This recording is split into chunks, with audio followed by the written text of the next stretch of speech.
este hermoso lugar.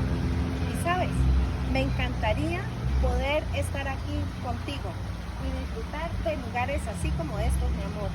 Pero no, estoy solita acá esperando a ver en qué momento, mi amor, tú te decides a venir a acompañar a esta campesinita. ¿Te imaginas tú y yo, mi amor, aquí tomando unos foticos?